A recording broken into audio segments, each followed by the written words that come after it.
Hi everyone, welcome back to my YouTube channel Bihar education by Nidhi academy. तो आज की इस वीडियो में हम लोग पढ़ने वाले हैं कि रासायनिक जो समीकरण है, ठीक है। तो उसमें जो हम लोगों ने दो प्रकार पढ़ा था, एक संतुलित करने का और दूसरा असंतुलित, ठीक है। तो इन दोनों के बारे में हम फिर से एक छोटा सा डिटेल में पढ़ लेते हैं। फिर उसके बाद हम ये देखेंगे कि आखिर जो अभिक्रियाएं होती हैं, ठीक है, वो कितने प्रकार की होती हैं, उसके बारे में जानेंगे। और ये टॉपिक जो है, रासायनिक अभिक्रियाएं कितने प्रकार की होती हैं और कैसी होती हैं, उसकी एग्जाम्पल के साथ देखेंगे हम लोग। वो बहुत इंपॉर्टेंट होता है फॉर एग्ज़ाम के लिए। एग्ज़ाम में यहाँ से क्वेश्चन तो पूछना ही पूछना है। और सबसे ज़्यादा इम्पॉर्टेंट चीज़ यही होता है कि आपके बोर्ड एग्ज़ाम में इस चैप्टर से बहुत क्वेश्चन लेता है। इस चैप्टर से मतलब क्वेश्चन जो पूछता है वो इक्वेशन दे देता है, यानी समीकरण दे देता है, और उसमें से पूछता है ये एक कौन सा समीकरण है। तो इसके बाद हम लोग पढ़ेंगे कि जो अभिक्रियाएं हैं वो कितने प्रकार की होती हैं और उसके जो एग्जाम्पल्स हैं, इम्पॉर्टेंट एग्जाम्पल होते हैं, उसी को हम लोग देखेंगे। और उसके बाद आप लोग इस वीडियो को देखने के बाद आप लोग उस क्वेश्चन को प्रैक्टिस कीजिएगा, तब जाके आपको और अच्छे से समझ में आएगा, ठीक है। तो चलिए बिना लेट किए हुए अपने क्वेश्चन को करेंगे। लेकिन सबसे पहले आपको हम बोले थे होमवर्क में कि इस क्वेश्चन को करना है, ठीक है। आई होप कि आप लोग किए होंगे ज़रूर। इस क्वेश्चन को इग्नोर नहीं करना है आप लोग। इस क्वेश्चन को ज़रूर किए होंगे। तो अगर नहीं भी किए होंगे तो अभी कर लीजिएगा, हम बता देंगे अभी क्वेश्चन। बट पहले हम लोग संतुलित और असंतुलित के बारे में जान लेते हैं, ठीक है। चलिए, तो सबसे पहले हम जानते हैं संतुलित, ठीक है। संतुलित जो समीकरण होते हैं उसको क्या बोला जाता है, ठीक है। तो देखिए, संतुलित रासायनिक समीकरण का अर्थ होता है कि वैसे समीकरण जिसमें अभिकारकों और उत्पादों का जो द्रव्यमान होता है वो बराबर होता है, उसको हम लोग क्या बोलेंगे, उसको बोलेंगे संतुलित, ठीक है। उसको बोलेंगे संतुलित रासायनिक समीकरण। लेकिन वहीं पर अगर अभिकारक और उत्पाद इन दोनों में से किसी का जो द्रव्यमान होता है वो बराबर नहीं होता है, उसको हम लोग क्या बोलेंगे, असंतुलित समीकरण, ठीक है। तो इसको आप लोग एकदम याद रखिएगा। एग्जाम में ये क्वेश्चन पूछता है कि संतुलित समीकरण और असंतुलित रासायनिक समीकरण में क्या अंतर है, ऐसे ही क्वेश्चन पूछ देता है, ठीक है। तो इसको आप लोग इंपॉर्टेंट क्वेश्चन में करके रखेंगे और याद कर लेंगे। उसके बाद एक क्वेश्चन और पूछा जाता है कि जो हम लोग संतुलित करने का पढ़ते हैं, हम लोग जानते हैं कि कोई भी रासायनिक जो समीकरण है उसको हम लोग को संतुलित करना जरूरी है। तो आखिर आपके मन में ये क्वेश्चन आना चाहिए कि आखिर हम लोग संतुलित क्यों करेंगे, ठीक है। ऐसे ही तो नॉर्मल छोड़ सकते हैं, बट ऐसा क्यों होता है कि हम लोग को उसको संतुलित करना ज़रूरी है। तो देखिए, आपके बुक में भी ये क्वेश्चन दिया है कि आखिर रासायनिक समीकरण को संतुलित क्यों किया जाता है, आखिर क्या ज़रूरी है इसका। तो देखिए, इसका आंसर होगा कि जो अभिकारक होते हैं, रासायनिक जो संतुलित करने का, हम लोग संतुलित करते हैं कोई भी इक्वेशन को, इसका आंसर ये होगा कि हम लोग द्रव्यमान संरक्षण का नियम आप लोगों ने क्लास 9th में पढ़ा होगा।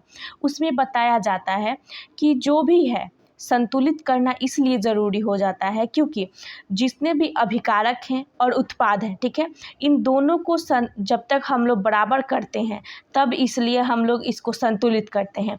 दोनों तरफ क्या करेंगे, बराबर करेंगे, तभी इसलिए ये संतुलित हो जाता है, ठीक है। लेकिन जब संतुलित कर देते हैं तो उसके बाद हमारा द्रव्यमान संरक्षण का नियम कहता है कि द्रव्यमान संरक्षण के अनुसार ना ही किसी भी द्रव्यमान को हम लोग नष्ट कर सकते हैं और ना ही उसका निर्माण कर सकते हैं। इसलिए इम्पॉर्टेंट हो जाता है कि हम लोग जो है जो रासायनिक समीकरण है उसको संतुलित करना हमारे लिए आवश्यक हो जाता है। तो अगर एक बार आपको आंसर पढ़ दे, जब हम लोग पढ़ते थे तो उस समय हम लोग कैसे लिखे थे, तो इसको शुद्ध भाषा में हम आपको बता देते हैं। वैसे हम आपको ना लिंक दे देंगे, ठीक है, और आप डिस्क्रिप्शन में टेलीग्राम का और इसका PDF हम आपको भेज देंगे। आप लोग टेलीग्राम पे ज्वाइन करके ले लीजिएगा वहाँ से, ऐसे आप लोग को अच्छा हो जाएगा नोट्स बनाने में, ठीक है। तो देखिए, सबसे पहले हमारा आंसर में आ जाता है कि वैसे रासायनिक समीकरण जिसमें अभिकारकों और उत्पादों के प्रत्येक तत्व के परमाणु की संख्या अगर बराबर होती है, इसलिए उसे संतुलित रासायनिक समीकरण कहते हैं। और द्रव्यमान संरक्षण के नियम के अनुसार रासायनिक अभिक्रियाओं में अभिकारकों एवं उत्पादों के द्रव्यमान समान होते हैं, इसलिए अभिकारकों एवं उत्पादों के द्रव्यमान को समान करने के लिए हम लोग समीकरण को क्या करते हैं, संतुलित करते हैं। ठीक है, आई होप कि ये समझ में आया होगा। अब चलिए एक सेकंड टॉपिक हम क्या पढ़ते हैं कि संतुलित जो समीकरण होता है उसको तो हम लोग बराबर करते हैं, तो दो प्रकार से हम लोग बराबर करते हैं। पिछली वाली वीडियो में हम लोग पढ़े थे अनुमान विधि, हीट एंड ट्रायल विधि। ठीक है, तो उसमें क्या था कि हम लोग अनुमान से इधर 2 है तो इधर भी बराबर होना चाहिए 2, इधर 4 है, मान लीजिए इधर हाइड्रोजन 2 है तो इधर भी 2 होना चाहिए। अगर इधर लेफ्ट साइड में ऑक्सीजन 2 है तो राइट साइड में भी ऑक्सीजन कितना होना चाहिए, 2 होना चाहिए, तब जाके वो बराबर होगा। ये अनुमान के हिसाब से यानी हीट एंड ट्रायल मेथड से हम लोग पढ़े थे। लेकिन अब हम लोग उसको पढ़ेंगे बीजगणितीय विधि यानी अलजेब्रिक मेथड। ठीक है, मानते हैं छोटा छोटा इक्वेशन को तो हम लोग सॉल्व कर लेंगे किससे, हीट एंड ट्रायल मेथड से, बट अगर बड़ा बड़ा इक्वेशन दे दे तो उसको तो हम लोग कैसे करेंगे। तो उसके लिए हम लोग को बनाया गया है एक और विधि जिसको बोलते हैं बीजगणितीय विधि, उसका है अलजेब्रिक मेथड से सॉल्व करने का। तो चलिए उस जो मेथड है उसको समझते हैं हम लोग। ठीक है, तो देखिए सबसे पहले आपको वो बता देते हैं, फिर आप लोग दूसरे वाले टॉपिक को देखेंगे। देखिए, मान लीजिए कि पहले H है, H2 है, ठीक है, उसके बाद O2 है, प्लस में है, यहाँ O2 है, सॉरी रुको, हाँ चलो यहाँ पे है H2 प्लस O2, ठीक है, मिल कर क्या बना रहा है, H2O। तो इसको हीट एंड ट्रायल मेथड से आप लोग कैसे बताइएगा कि इधर भी क्या है, हाइड्रोजन जो है 2 है तो इधर भी 2 है, लेकिन ऑक्सीजन इधर कितना है, 1 है और इधर 2 है, तो ऑक्सीजन को तो हमको बराबर करना पड़ेगा। तो इधर ऑक्सीजन 2 है तो यहाँ भी, यहाँ हम लोग 2 लगा देंगे। ठीक है, इधर 2 कर देंगे तो हाइड्रोजन क्या हो जा रहा है, हमारा 4 हो जा रहा है, तो इधर भी 2 लगा देंगे हम लोग, तो इधर भी हाइड्रोजन 4 हो गया और इधर भी 4 हो गया, इधर भी ऑक्सीजन 2 हो गया, इधर भी 2 हो गया, तो हमारा ये समीकरण जो है संतुलित हो गया। ये था हमारा heat and trial method, heat and trial method. Okay, अगर उसके बाद अगर हम लोग देखें अलजेब्रिक मेथड से, ठीक है, बीजगणितीय विधि से, जैसे H2 था, ठीक है, प्लस में O2 था, ठीक है, और मिलकर ये क्या बनाया, H2O। ठीक है, तो सबसे पहले हमें क्या करना होता है, ये जो तीन जो वर्ड दिया है, 3 तत्व है हमारा, इसको हम लोग क्या करेंगे, सबसे पहले इसको हम लोग एक कांस्टेंट के रूप में यानी नियत के रूप में मान लेते हैं, मतलब ये फिक्स्ड रहेगा। ठीक है, चेंज नहीं होगा। तो सबसे पहले इसको एक अल्फ़ाबेट से हम लोग डिनोट करेंगे, क्या, यहाँ A मानेंगे, यहाँ B मान लेंगे और यहाँ C मान लेंगे। ठीक है, मान लिया, गुड। उसके बाद हम लोग क्या करेंगे, हाइड्रोजन के लिए यानी H के लिए क्या है हमारा 2A, और इधर बराबर के इधर देखो, इधर क्या है 2C, इधर देखो इधर, ठीक है, इधर क्या था हमारा 2A था और बराबर के बाद हमारा क्या हुआ 2C हुआ। ठीक है, हाइड्रोजन के लिए अब O2 यानी ऑक्सीजन के लिए यहाँ क्या है 2B हो गया। ठीक है, बराबर में देखो यहाँ क्या हो गया, सिर्फ और सिर्फ C। अब यहाँ से कुछ आपको दिख रहा होगा, ये इन दोनों में कॉमन क्या है, 2 कॉमन है, तो एक काम करेंगे, डायरेक्ट हम A बराबर C नहीं लिख सकते हैं, लिख सकते हैं आराम से, गुड। उसके बाद देखो, अब हम लोग को B निकालना है। A जानते हैं C के बराबर है और C किसके बराबर है, A के बराबर है। ठीक है, यहाँ से हम लोग जान गए। उसके बाद देखो क्या है, B को हम लोग मान लेंगे कि B जो है, B को निकालना है तो C/2, ये 2 इंटू में है तो इधर डिवाइड में आ जाएगा। उसके बाद अगर बात करें हम तो देखो यहाँ पे सबसे पहले हम लोग रेशियो लेते हैं। ठीक है, क्या, अब A/B/C। अब देखो इसको हम A किसके बराबर है, C के बराबर है ना। ठीक है, यहाँ लिखते हैं, ठीक है, छोटे से में जगह में, नहीं तो पूरा मिट जाएगा, ठीक है। तो यहाँ देखो a किसके बराबर है, a तो यहाँ c के बराबर है, तो a की जगह पे हम लोग c आसानी से लिख सकते हैं। उसके बाद देखो b किसके बराबर है, तो c/2 लिख दिए। उसके बाद क्या है, उसके बाद c तो ऑलरेडी c है, तो c को ऐसे ही छोड़ देंगे, ठीक है। उसके बाद देखो यहाँ पर c के साथ इंटू में 1 है तो 1 लिखेंगे। उसके बाद 1/2 है, क्या है, 1/2 है, ठीक है। c यहाँ इंटू में 1 है ना, उसके बाद इस 2 में 1, क्योंकि यहाँ भी c जो है अकेला है, इसके साथ 1 मल्टीप्लाई में है, छिपा होता है ना 1, ठीक है। तो यहाँ भी 1 है।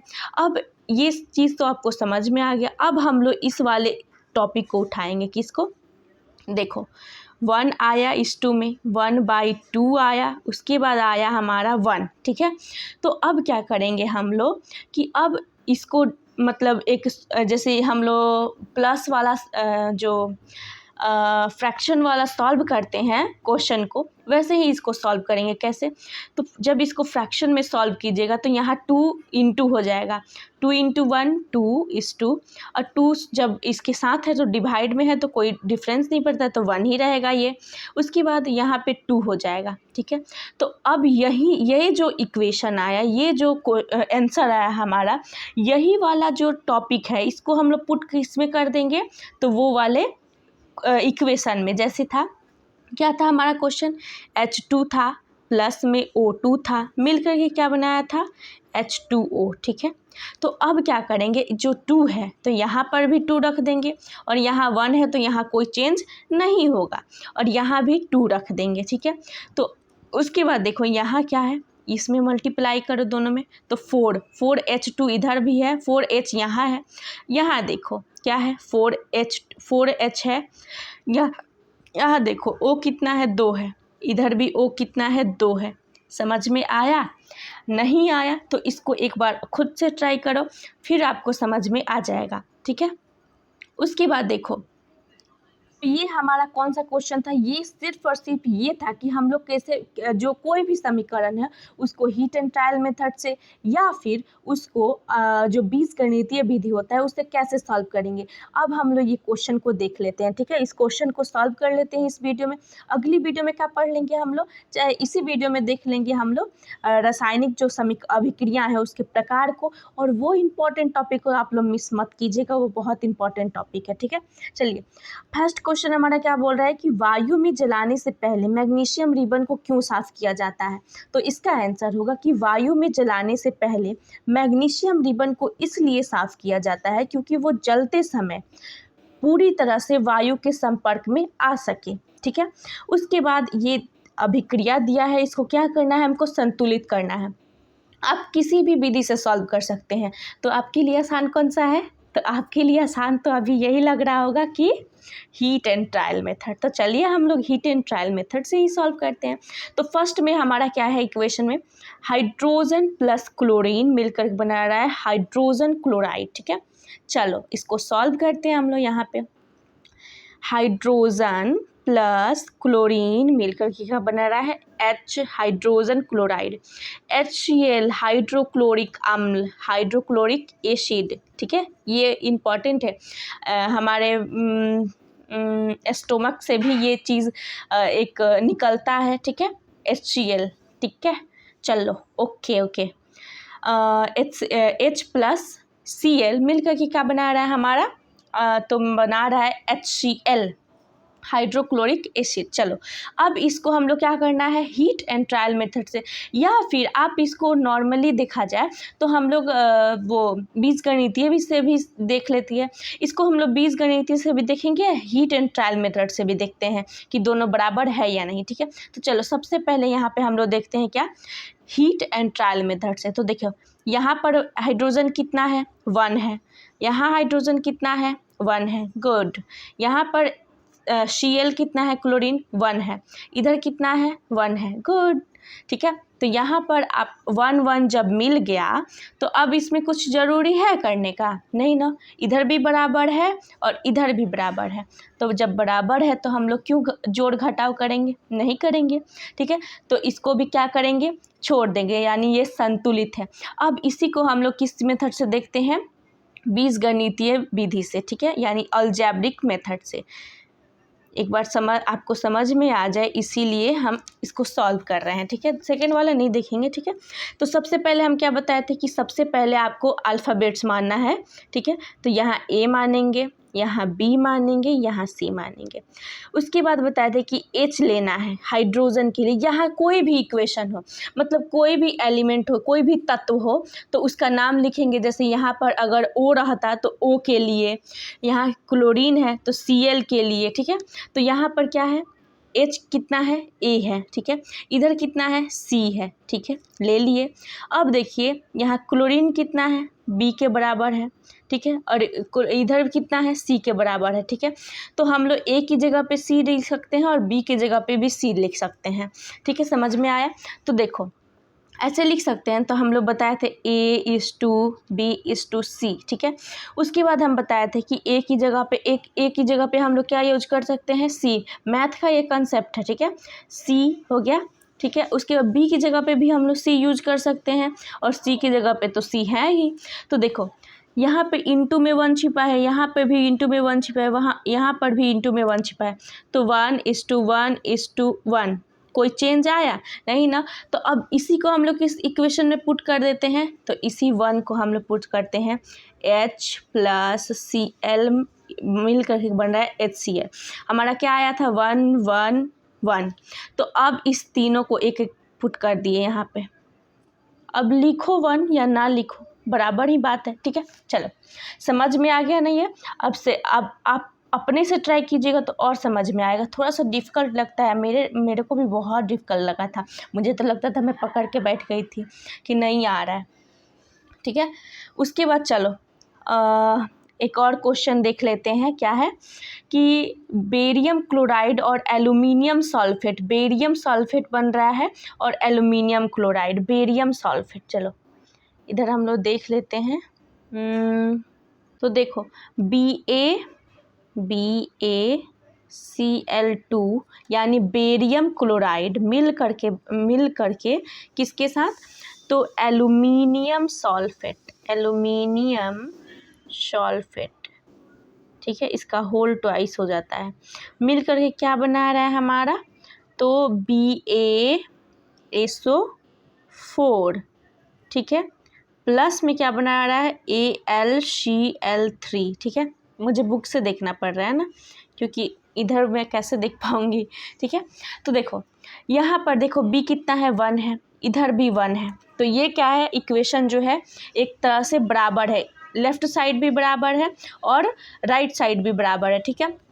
उसके बाद देखो Cl2 कितना है इधर, तो यहाँ पे 2 है, लेकिन यहाँ पे कितना है, 3 है। तो अब तो इक्वेशन बराबर नहीं हुआ, तो यहाँ पर हम लोग 2 लगा देंगे। तो 3 × 2 यानी 6 हो गया। तो इधर भी हम लोग क्या करते हैं, 3 लगा देते, तो इधर भी क्लोराइड 6 हो गया। बट बेरियम हिल गया, तो इसको यहाँ पर हम लोग 3 लिख लेंगे, तो बेरियम भी बराबर हो जाएगा, ठीक है। उसके बाद देखो एल्यूमिनियम 2 है, तो यहाँ भी एल्यूमिनियम 2 हो गया, ठीक है। उसके बाद देखो क्या आता है कि यहाँ पर SO4 कितना है, 3 है इधर, यहाँ पे 3 है, तो यहाँ पर भी 3 हो गया, ठीक है। तो अब देखा जाए तो इक्वेशन क्या हो गया हमारा, बराबर हो गया। 3BaCl2 + AlSO4 का होल थ्राइस पढ़ते हैं इसको, ठीक है। 2 रहता तो ट्वाइस पढ़ते, 3 है तो थ्राइस पढ़ेंगे, ठीक है।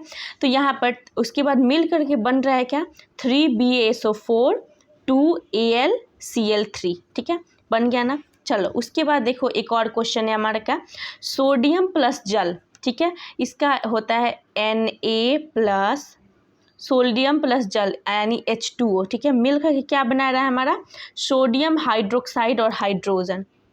तो सोडियम हाइड्रोक्साइड जो होता है वो बनाता है NaOH + H2, क्या छी, H2, ओके। अब देखो Na कितना है, इधर 1 है, इधर भी 1 है, ठीक है। H कितना है, ठीक है, H कितना है इधर देखो 2 है, लेकिन इधर कितना H, इधर भी 2 है, सही है। उसके बाद O कितना है इधर, 1 है, तो इधर भी O कितना है 1 ही है, ठीक है। तो हम लोग यहाँ पे देख रहे हैं कि एक और एक्स्ट्रा H है, तो इधर तो मिला करके कुल यहाँ 2, ठीक है, और यहाँ 1 मिल गए, कितना हुआ 3H हुआ, यानी 3 हाइड्रोजन हुआ। बट इधर तो 2 ही है, तो यहाँ पे 3 लगा, यहाँ पे हम लोग 2 लगा देंगे और यहाँ पर भी 2 लगा देंगे, तो इधर भी 4 हो गया और इधर भी 4 हो गया, ठीक है। उसके बाद ये दोनों चीज़ सॉल्व हो गया। बट यहाँ पर देखो Na कितना हो जा रहा है 2 है, तो यहाँ पर भी 2 लगा देंगे, यानी हमारा इक्वेशन क्या होगा 2Na प्लस 2H2O मिल करके 2NaOH प्लस H2O बना रहा है, ठीक है। चलो उसके बाद एक और क्वेश्चन है हमारा, देख लेते हैं उसको, 1 मिनट। हाँ चलो देखते हैं क्वेश्चन क्या है। समीकरण क्या है, निम्नलिखित अभिक्रियाओं के लिए उनकी अवस्था के संकेतों के साथ संतुलित रासायनिक समीकरण लिखना है। तो देखो पहला हमारा क्या बोल रहा है कि जल में बेरियम क्लोराइड तथा सोडियम सल्फेट के विलयन अभिक्रिया करके क्या बना रहा है, तो सोडियम क्लोराइड का विलयन तथा अघुलनशील यानी पानी में जो नहीं घुलता है उसको क्या बोलते हैं, अघुलनशील, ठीक है। तो अघुलनशील क्या बना रहा है, बेरियम सल्फेट का अवक्षेप बनाते हैं। देखो यहाँ पे एक वर्ड आया क्या, अवक्षेप। अवक्षेप का मतलब समझते हो तुम लोग, नहीं ना, तो देखो बताते हैं अवक्षेप का मतलब क्या होता है। तो देखो जल में क्या होता है, जो अविलय पदार्थ होते हैं, अविलय मतलब होता है जो नहीं घुलते हैं, विलय मतलब जल में घुल जाना, अविलय मतलब जल में नहीं घुलना। तो मतलब जल में क्या होता है कि जो अविलय पदार्थ नहीं घुलते हैं वही उसी को क्या बोलते हैं, तो वो अवक्षेप का निर्माण करते हैं, यानी जल में अविलय पदार्थ को अवक्षेप कहते हैं या फिर अवक्षेप बनाते हैं, ठीक है। तो इसी को अवक्षेप कहा जाता है। एक क्वेश्चन आता है हमेशा कि अवक्षेपन किसे कहा जाता है, तो कोई भी ऐसी रासायनिक अभिक्रिया हुई जिसमें किसी अवक्षेप का निर्माण होता है उसे अवक्षेपन कहा जाता है। ये क्वेश्चन पूछा जाता है जिसको हम लोग इंग्लिश में प्रिसेप्शन बोलते हैं, प्रिसेप्शन रिएक्शन बोलते हैं, ठीक है। इसको याद रखिएगा, हम लोग के वक्त आया था ये क्वेश्चन कि अवक्षेपन किसे कहा जाता है। तो वैसी रासायनिक अभिक्रिया जिसमें किसी अवक्षेप का निर्माण होता है तो उसे हम लोग क्या बोलेंगे, तो उसे हम लोग बोलेंगे अवक्षेपन। गुड, याद कर लो। चलो तो यहाँ पर हम लोग इस टॉपिक को देख लेते हैं, कितना 22 मिनट का फिर भी हो गया वीडियो। चलो देखो 1 मिनट, देखो बुक में देखना पड़ेगा क्वेश्चन। हाँ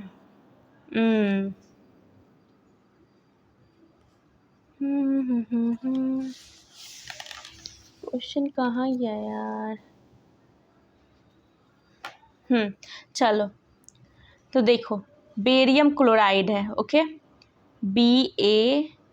BaCl2 प्लस मिल करके क्या बना रहा है Na2SO4, उसके बाद मिल करके क्या बना रहा है ये दोनों NaCl, ठीक है। और जो बेरियम सल्फेट होता है बेरियम सल्फेट को हम लोग BaSO4 बोलते हैं, ओके। चलो तो अब इसको हम लोग क्या करना है, संतुलित करना। तो Ba इधर भी है इधर भी 1 है, ठीक है, लेकिन यहाँ पर क्लोरीन कितना है 2 है, इधर कितना है 1 है, तो यहाँ पे 2 लगा देंगे। Na भी इधर 2 हो गया इधर भी 2 हो गया, तो ये बराबर हो गया। अब देखो SO4 इधर भी SO4 इधर भी, ठीक है।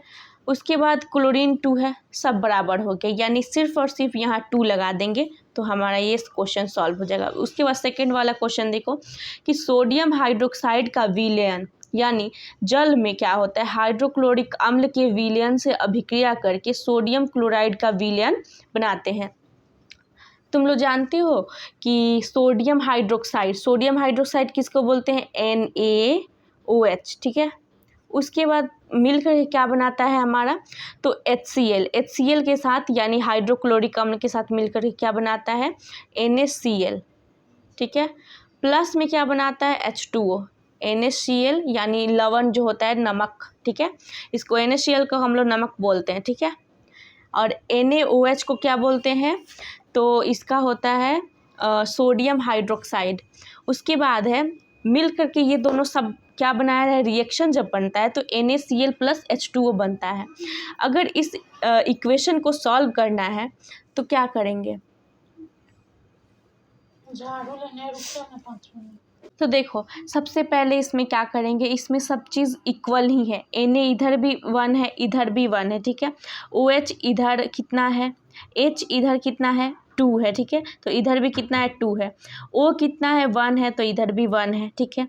उसके बाद HCl कितना है, 1 है, तो इधर भी। इसको इक्वेशन को सॉल्व करने का कोई ज़रूरत ही नहीं है, ये ऑलरेडी क्या है, सॉल्व्ड है, ठीक है। चलो तो ये यहाँ तक तो हमारा क्वेश्चन सॉल्व हो गया। अगली वीडियो में हम लोग पढ़ते हैं क्या, रासायनिक जो अभिक्रियाएं होती हैं उसके प्रकार कितने होते हैं, और उसमें जो इम्पॉर्टेंट जो टॉपिक होते हैं उसको हम लोग डिस्कशन करेंगे, ठीक है।